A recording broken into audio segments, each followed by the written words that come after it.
I had been with Liam for 10 years. In those 10 years, I had hinted at marriage, but he always pretended not to hear. He even complained to a friend. Haven't you seen how desperate she is to get married? I don't feel anything when I touch her anymore. Can you imagine marrying another version of yourself? It's disgusting. Later, he dug through the trash to find the ring I had thrown away and proposed to me. I refused. I never told you. But I'm tired of it too. Also, you're really fake. I came across a question on a social media app. Been dating for 7 years. But my boyfriend never proposes. Does he not love me? I scrolled down and saw a top-rated reply from another user. Beyond South. Of course. My boyfriend dated that old woman for 10 years and never married her. He said he has no feelings for her anymore. I'm his true love. Hehe. It was a ridiculous statement. I didn't know if it was a joke, but the words, 10 years, were jarring. Because I had been with my boyfriend for 10 years, from school to the working world. But we still hadn't made it from school uniforms to a wedding dress. Curious. I clicked on her profile. Her avatar was a mirror selfie. An oval face, willow, leaf eyebrows, a playful smile radiating youthful energy. She loved sharing her life here and seemed to be very much in love with her boyfriend. They often ate out and traveled together. Her boyfriend had taken many pictures of her but never appeared in any of them himself. They say the camera can convey the photographer's emotions. I thought, her boyfriend must love her very much. He captured her in a way that highlighted the rosy, innocent charm of her age. One post caught my attention. I clicked on it, and the enlarged photo showed the girl's slender wrist and a green watch. The watch face showed signs of age, but it was clear the owner cherished it. The strap was old but clean. She complained. Pfft. The old woman gave him this crappy watch when they first started dating, and now I'm the one wearing it. Just as I took a screenshot, the post disappeared. She had hidden only that one post. The girl posted a new update. Just kidding. Why is everyone getting so worked up? Was it really a joke? Then why was the green watch she was wearing identical to the one I had given Liam? I followed. Beyond South. That night, I had dinner alone at home. It was my usual bedtime. But Liam hadn't returned. Nor had he called. I opened our chat and suddenly realized the last time we had spoken was 10 days ago. He had told me he was going on a business trip. I had replied with a simple, okay. A friend who had seen our chat history had laughed and called us an old married couple. The next second, she remembered we weren't married and quickly added, I'm so tactless. Ava, don't take it to heart. Maybe Liam is planning a surprise proposal. What kind of surprise proposal takes 10 years to plan? I had no answer. I was used to going to bed early and waking up early.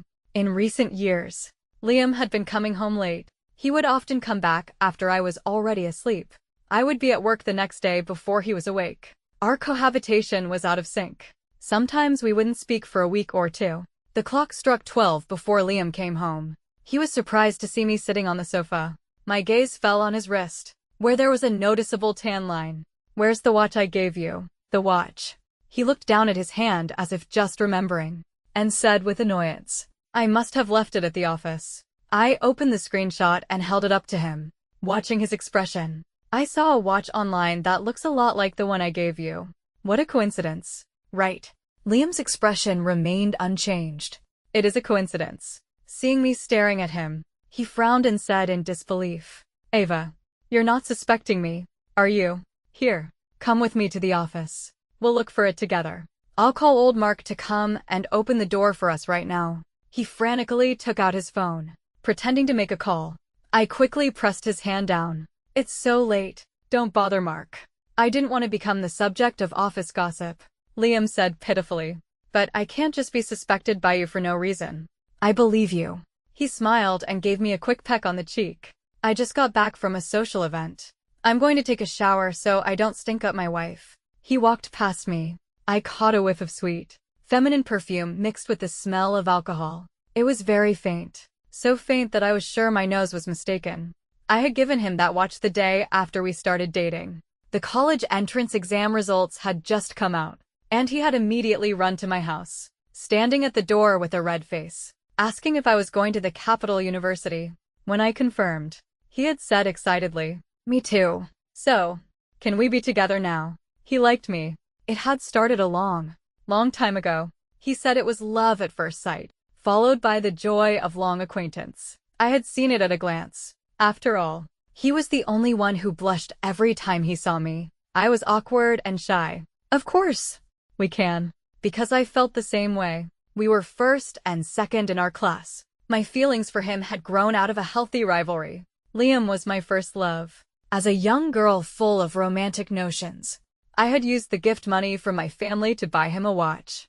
I had chosen my favorite color, green, and put it on his wrist, proudly declaring, "Wear my watch, and the rest of your time is mine." He had puffed out his chest and said, "As you command." He had worn it for 10 years. The watch had been broken and repaired, then broken and repaired again. Even now, with his wealth, he could easily afford a 7 or 8-figure watch, but he had never replaced it. After his shower, Liam kissed my forehead. "Good night." He lay down with his back to me. Looking at his back, I suddenly felt that there was a great distance between us. The next evening, Liam came home earlier than usual, the watch back on his wrist. He smiled with satisfaction. "See, I found it." My heart should have been at ease, but the thought of the now empty, beyond South account left a lump in my throat. I said softly, "Can you please not lose it again?" He stroked my head, as if coaxing a child. "All right, I'll never take it off again. Tomorrow is your birthday. What do you want?" What if I said I wanted the stars in the sky? "I'll have Mark launch me up there immediately," he said, pretending to make a call. "Hello, Mark." "Yes. Please buy me a ticket to the stars for tomorrow. My wife wants the stars." I was amused by him, and my mood lightened. Thinking of our plans for tomorrow, I met his eyes. "I want all of your time tomorrow." He smiled indulgently. "As you command." I wrapped my arms around him, burying my face in his chest, listening to his heartbeat. I felt that it was beating for me. Yes. How could Liam betray me?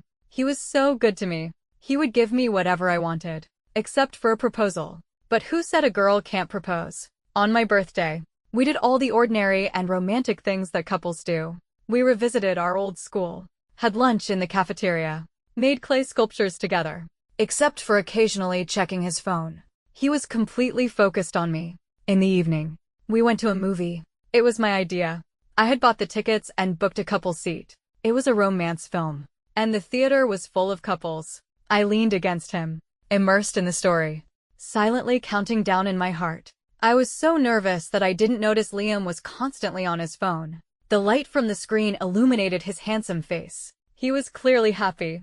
Not for me, and not for the movie. The movie was nearing its end. The female lead finally realized her feelings and was willing to accept the male lead's ring. As the male lead slowly slipped the ring onto her finger, I took a box out of my pocket and reached for Liam's hand. He thought I wanted to hold his hand, but when he felt the hard box, he immediately pushed me away. "I'm going to the restroom." Liam didn't hesitate to push open the door and leave. I was stunned by his sudden move. The box rolled to my feet. By the time I realized what was happening, he was gone. A wave of heat washed over my face, and tears welled up in my eyes. I looked down, fumbling for the box in the dim light, my tears falling onto the carpet. I hoped no one had noticed my humiliation. After finding the ring, I chased after him and saw him around the corner. He was on the phone with his back to me. I walked over, wanting to ask him what he meant. But before I could, I heard his impatient voice. "She proposed to me. Haven't you seen how desperate she is to get married? I don't feel anything when I touch her anymore. Can you imagine marrying another version of yourself? It's disgusting." One sentence after another. They hit me like a hammer.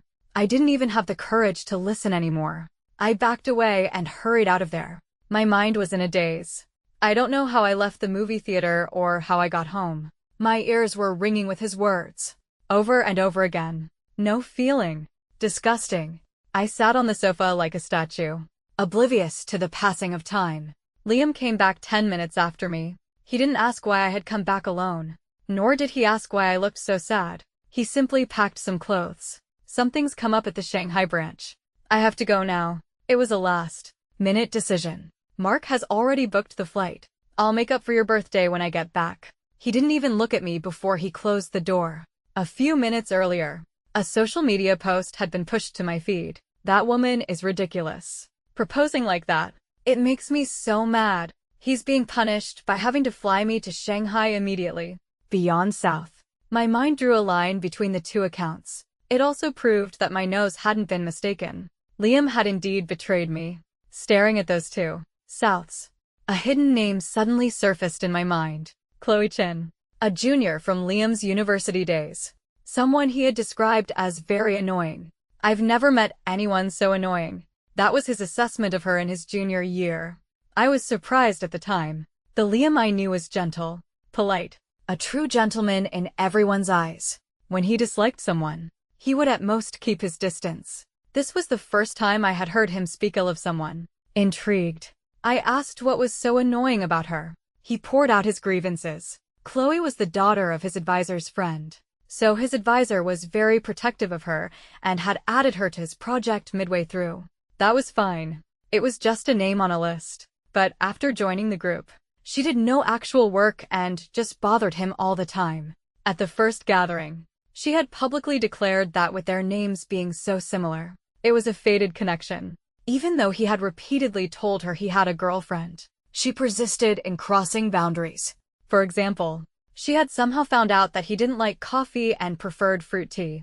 Every time she bought afternoon tea, she would only buy 2 cups of fruit tea, one for him and one for herself. And at gatherings, she would always squeeze in next to him and make snide remarks about the other female members of the project. Everyone was annoyed, but they had to endure it for the advisor's sake. I frowned as I listened. How can someone be like that? Liam, who was usually reserved and distant with others, clung to my arm and whined. I know, right? It's so annoying. Ava, help me. Tell her you're my girlfriend so she'll stay away from me. I couldn't resist his pleading and added her on a chat app, politely telling her to stay away from him. She didn't reply, and I soon forgot about it. I believed he could handle it, that he was just using it as an excuse to be clingy with me. Sure enough, after the project ended, he immediately started an internship and pushed back all his group meetings, giving her no chance to bother him. So, when did the annoying Chloe reappear in his life? And when did his hatred for her turn into love? I thought of my long, neglected chat account. I had a feeling I would find the answers I was looking for there. I downloaded the app and logged in. I opened Chloe's profile, and a wave of girlish sentimentality washed over me. I scrolled to the very first post. April 20th, 2021. Finally saw my senior again. The moment I saw him, I knew I had never gotten over him. My memory was instantly pulled back to April 3 years ago. That was the first time Liam and I had argued. Because when we went to my parents' house, my mom had asked when we were getting married. Liam had just smiled and said, "When the company is stable." On the way back, I realized he was angry. He was silent, his lips pressed into a thin line. I asked him what he meant. Hurt and confusion filled me. We had been together for 7 years. I wasn't desperate to get married. I just wanted to know why he was acting this way. He didn't look at me and said flatly, "It's nothing." He didn't want to talk, so I didn't want to ask. I had my pride too. Plus, he was busy with the company's IPO at the time, and I was busy with my first promotion. We ended up not speaking for half a month. Until that night, he came home early, with a large bouquet of flowers, and said, "I'm sorry." And at that time, Chloe had already joined his company as his secretary, and he had never mentioned it to me. I scrolled up, reading through their history like a stranger's love story, witnessing every turning point in their relationship, the joy of reunion, the excitement of being allowed to get close, and their first embrace. On November 8th, 2021, Liam was dealing with a difficult client. Chloe had also been forced to drink a few glasses and was drunk. When the client tried to touch her thigh, Liam snapped and threw a glass of wine in his face. Liam looked at the fat, greasy client with a cold gaze. "Mr. Liu, if you don't leave now, I'm going to call the police and report you for harassing my employee." Mr. Liu left in a huff. Chloe, emboldened by the alcohol and moved by his actions, wrapped her arms around his shoulders. In the private room, they embraced quietly, feeling each other's heartbeat. And that night was our most passionless night. He came home and half-heartedly pressed against me, his kisses absent-minded. I thought he was just tired from work and said we could do it another time. He agreed without hesitation and rolled over to sleep. At the time, I looked at his back and remembered our first time together. So innocent and shy. He had been so nervous he didn't know how to hold me. On March 4th, 2022, they made it official. Chloe sent him a message. "Good morning, boyfriend." Liam didn't correct her and replied, "Good morning." After that, it was all sweetness. They traveled together, leaving a trail of beautiful photos at countless scenic spots. I looked at the photos carefully. They were really beautiful. Every expression on Chloe's face was so vivid. Even the most beautiful scenery couldn't outshine her. In the photos, filled with so much emotion, it was clear who the main subject was. I tortured myself by looking at them over and over again. The latest update was from half an hour ago. She had uploaded a few photos taken in front of a floor, ceiling window, against the stunning night view. Her smile was radiant, as lively as a night sprite. She wrote, "Going to Disneyland with my senior tomorrow." I closed the chat app. A sharp pain suddenly shot through my palm. I opened my hand and saw a bleeding scratch from the hard edge of the box. I stared at it blankly, then opened the box. A simple, plain ring lay quietly inside. I had spent 2 days choosing this ring. He didn't like anything too ornate. And tonight's proposal, which had taken all my courage, had ended in the most humiliating way. My boyfriend had rejected me in the most resolute manner, then immediately went off to a rendezvous with another girl. My 10 years felt like a joke. It turns out, when you're extremely angry and sad, you can actually laugh. I laughed until tears streamed down my face. Laughed like a madwoman. Then, I gritted my teeth, took a picture of the ring, and posted it on my social media, visible only to Liam. One last time, I wanted to give him a chance to be honest. I'm not a clingy person. If he didn't love me, he didn't love me. I could accept that. I just wanted honesty. While waiting, I opened the social media app and went to the profile of the girl who had asked the 7-year boyfriend won't propose question. She had posted an update that afternoon, announcing her breakup. The chat log she posted was full of her boyfriend's confusion and impotent rage. The girl didn't reply and just blocked him. She wrote, "I no longer hope to change others. I only ask that my own heart remains unchanged. I loved openly, and I'm leaving with a clear conscience. From now on, I will ride the waves and gallop towards freedom." In the past, when I saw things like this, I would wonder why the girl didn't just leave the moment she sensed something was wrong. Only now that it was happening to me did I understand. You can't help but feel resentful. 10 years of beautiful memories were like a vortex, pulling me down, making me desperately seek an answer. After sending a message of blessing to this brave girl, I went back to my social media post. It was clean. No reply. Had he not seen it? No. I was more inclined to believe he didn't want to see it. My self-righteous attempt to give him one last chance was just me being foolish. I closed the box and wiped away my tears with the back of my hand. Those who are willing to be wronged will be wronged endlessly.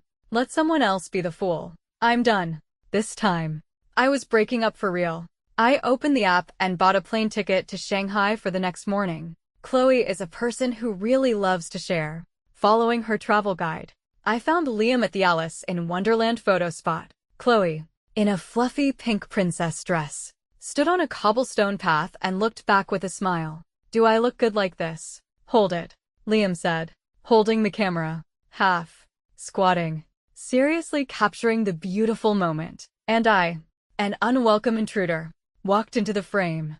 I looked at the camera and smiled. A sarcastic, cold smile. Liam's camera fell to the ground, his expression blank for a moment. I walked over and picked up the camera. In his photos, I was not nearly as beautiful as Chloe. She, in her princess dress, with her perfect makeup and hair, stood in the center of the frame, one with the castle behind her. And I, a jarring intruder. Strange.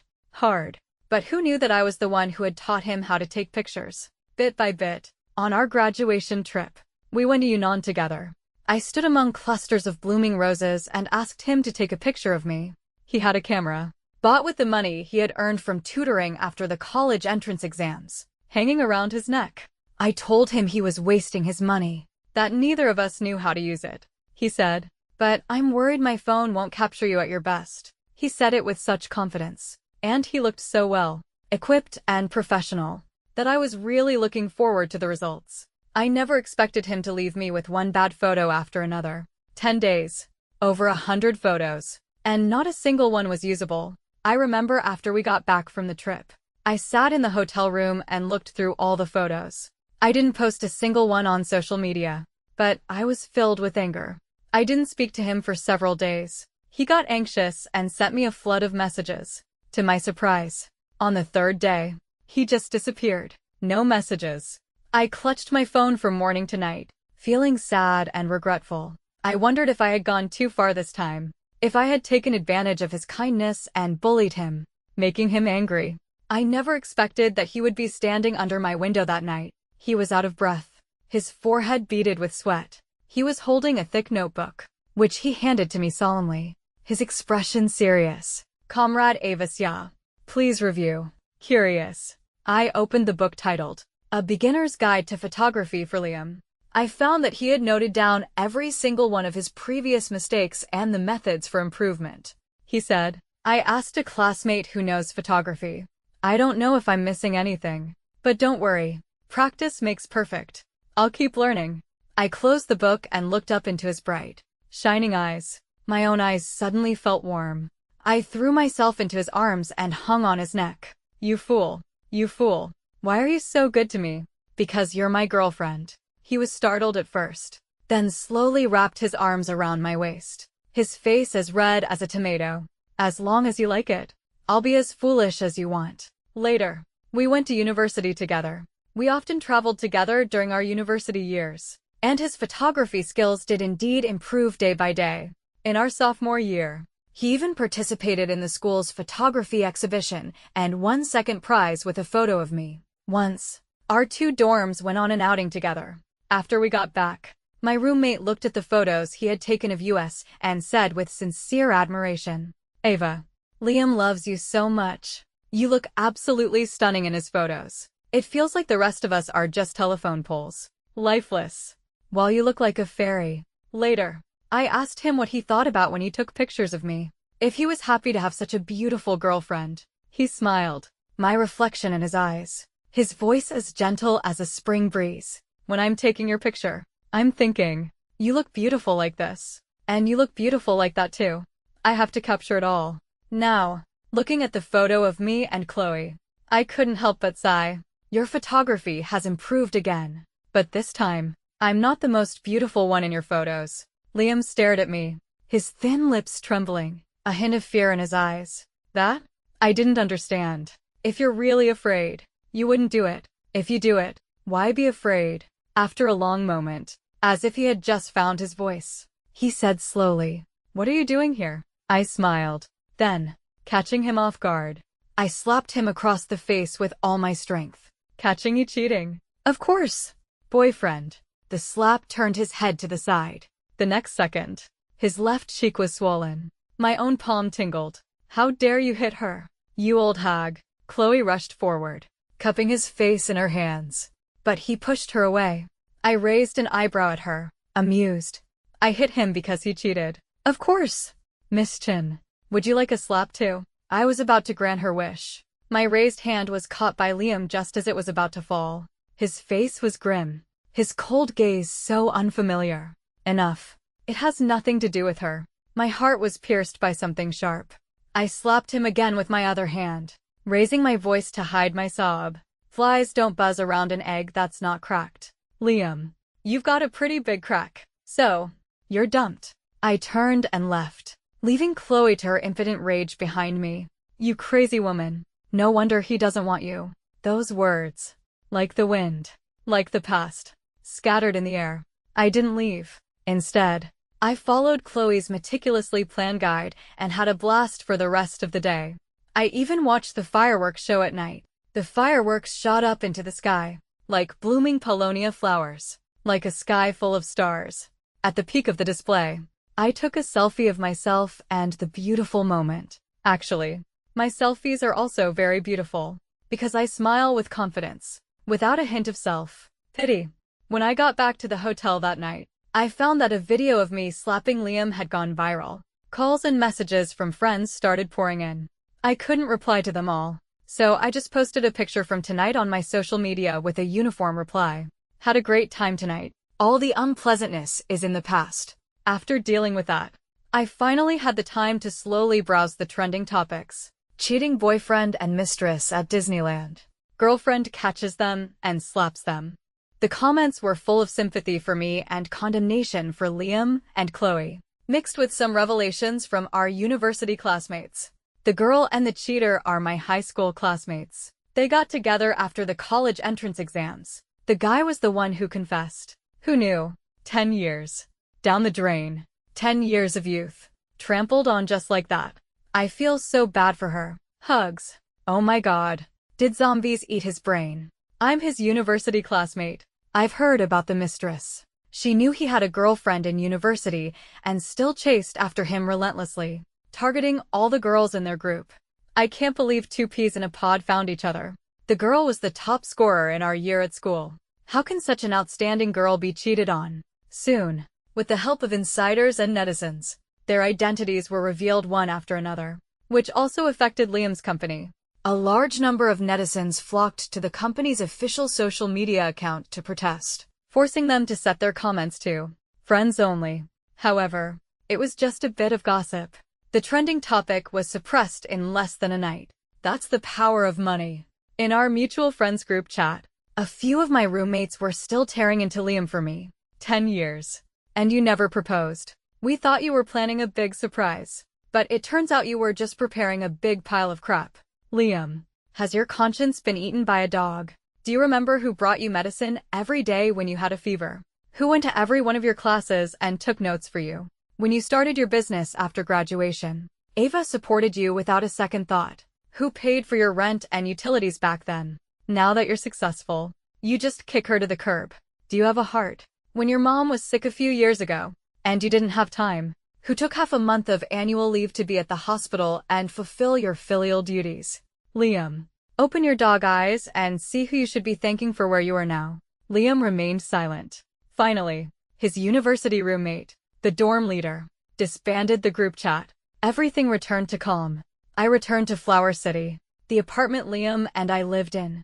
He had bought it in full a few years ago and put it in my name. The location was great, close to my company. I was very comfortable living there, so I decided to have him move out. I sent him a message, telling him to come and collect his things. He didn't reply. I really didn't want to see his things, so I packed them up myself and sent them all to his company, addressed to Chloe Chen. After all, they were a couple. In the afternoon, Mark contacted me. Miss Xia, Miss Chen has resigned. These things. I was a little surprised. Oh, that's fine. Give them to Liam. They're his. Mr. Song has also taken leave and hasn't been to the company. I wasn't interested in his affairs and hung up. A week later, I suddenly received a call from Liam's mother. She sounded worried. Ava, what's wrong with Liam? Why isn't he answering his phone? Did something happen? He wasn't even answering his mother's calls. Liam's mother was a very gentle person. I liked her a lot. After her surgery, her health hadn't been good. The doctor had told her to rest, so she had moved back to the countryside. News traveled slowly there, and she didn't use the internet much, so she didn't know about our breakup. I hesitated for a moment, then decided to be honest. Auntie, actually, Liam and I broke up. I don't know where he is either. What? I told her about Liam and Chloe, in a very calm tone. Maybe we just weren't right for each other. She was silent for a long time before she murmured, "That child, he's just like his father." Her voice was so low I couldn't hear clearly. She didn't repeat herself but sighed. Ava, it's Liam who has wronged you.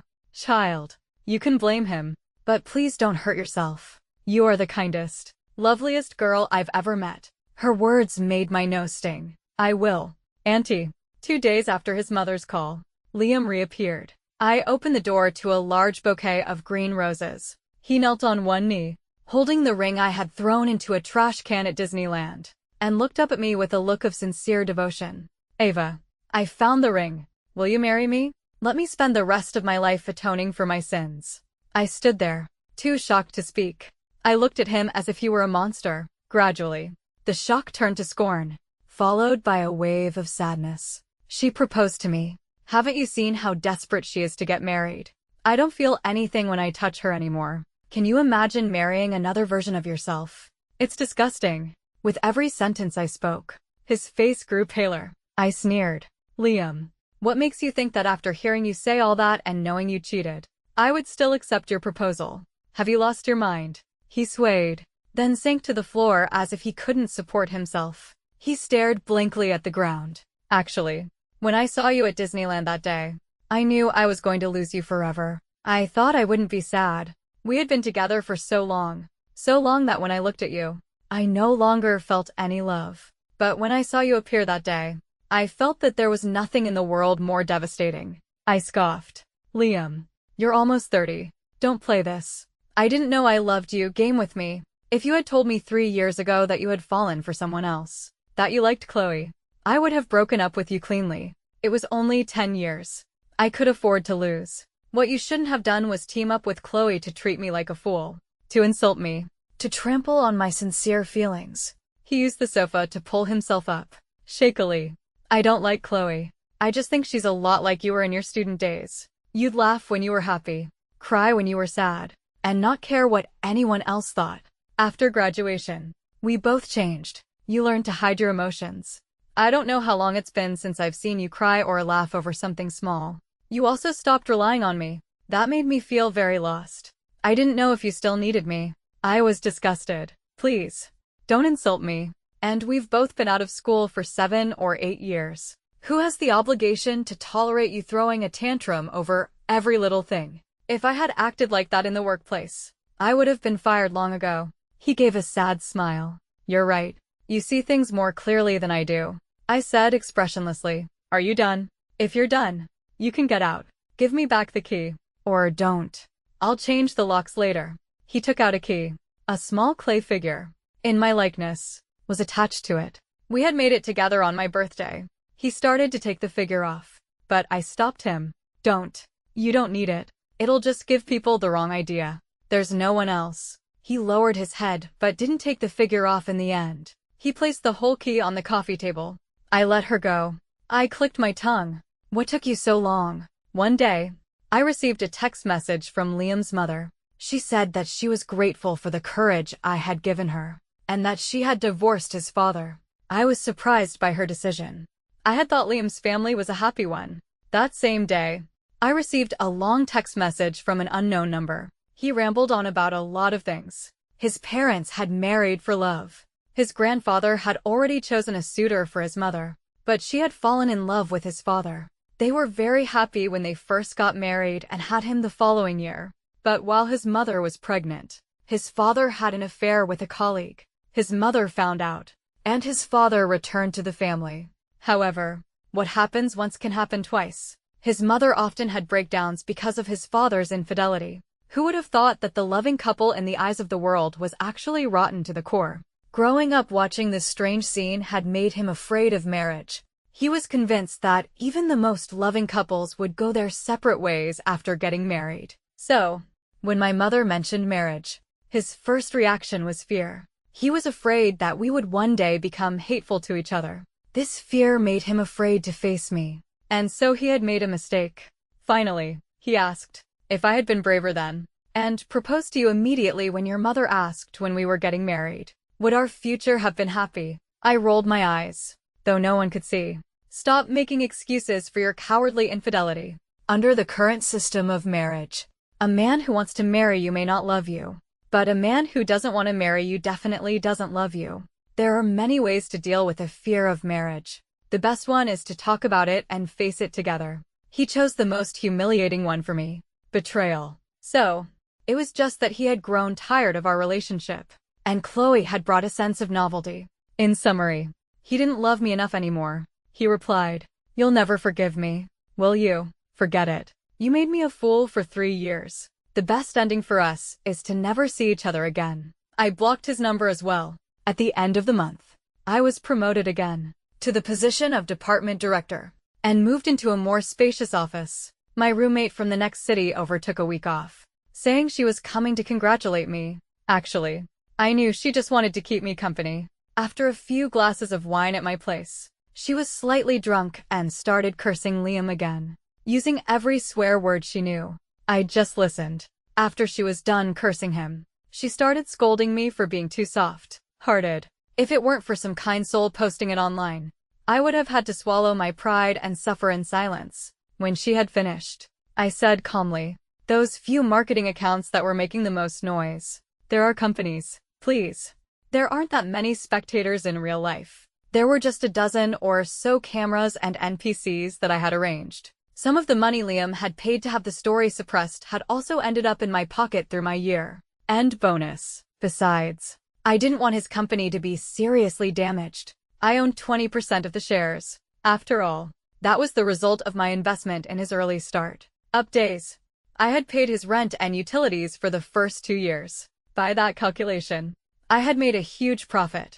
For that reason alone, I hoped he would work hard and that his company would do better and better.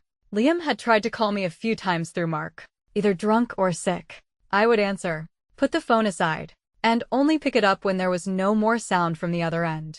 Then I would say gently, "You don't have to take care of your health, but please be sure to work hard. Don't affect my dividends." Chloe became a celebrity. After returning from Shanghai, she couldn't get in touch with Liam and was immediately notified of her dismissal. She couldn't make it in Flower City and had to go back to her hometown. Her parents were both teachers. As role models, they valued their reputation above all else. Being pointed at because of their daughter, the old couple, who had held their heads high their whole lives, were suddenly stooped. Chloe was kicked out before she could even enter the house. She stood at the door with her suitcase, looking at the closed door and the pointing neighbors. For the first time, she felt regret for her actions. The love she had thought was so great. Was it really great enough to make her give up her dignity and disregard all morals?